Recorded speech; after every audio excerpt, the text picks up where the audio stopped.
G'day. This is Charlie, and I'm coming to you today from my locals community with your daily dose of business inspiration. Come on over and join me at askcharlieleetham.locals.com.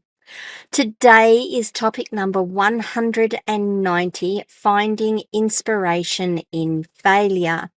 Now, I know I've covered this topic before.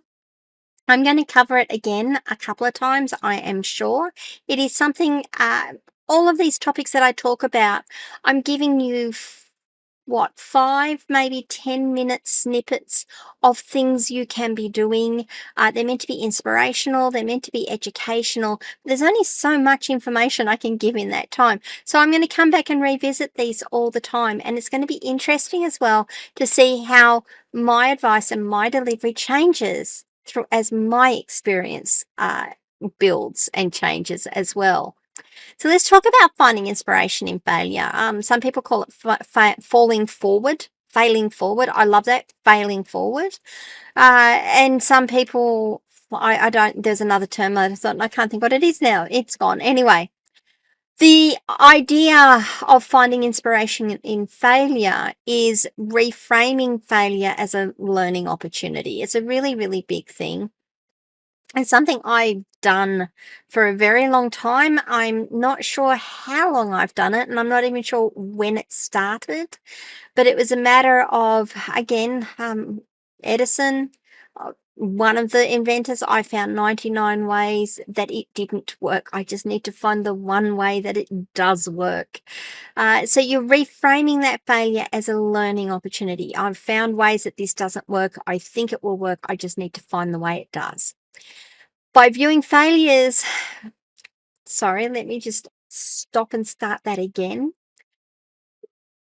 Viewing failures as valuable learning experiences rather than setbacks helps your mindset change in that regard. It gives you insight to improve processes and to innovate. It allows you to grow, not just as a person, but intellectually as well. You're learning things about how things work. It's a great opportunity for you. To learn from failure, there's a few things that you should be doing. The first thing that I'm going to say is when something fails, the best thing you can be doing is saying, isn't that interesting? Try that. If it's not, isn't that interesting? Find something that does work for you. Isn't that interesting? Rather than, that didn't work. Isn't that interesting? Say it. Say it out loud if you have to. It's something that helps me. It's not unknown for me to be sitting in a chat room and something failed and me go, and they go, what? I'm like, that's interesting. And then I can get into what failed and why it failed. It just makes me think about it in a different way. But some other strategies that you can implement as well is reflect on it, analyze what went wrong, and identify the lessons that you learned from it. Sometimes it's called an after action report. So it might not just be, you've done something and it didn't work. It might be that you've just gone through this entire process with a team. You've done a bid. You've put together a quote and you haven't won it. Or you've just done a big implementation and it's gone well, but there are always things that could be done better. After action reports, sit down and go through, what did you do well? What didn't work? How could we have done it better? What are the lessons we learned in doing this? You do need to develop some resilience. I'm sorry to say this to because some people, it's like, I'm not resilient. I just don't know if I can develop it. You do need to develop some resilience. You need to be able to bounce back from failures and continue to pursue your goals. I've done a couple of episodes on resilience, so I'm not going to go into the issue, the whys and wherefores here. Please find those episodes because I think they're good. I'm sorry. I think they're good. I think you'll get a lot out of them, but you do need to develop some resilience to learn from failure, and you need to become adaptable. You need to be able to adjust your approach based on the insights you gain from your failure. What's the definition? What is the definition of insanity?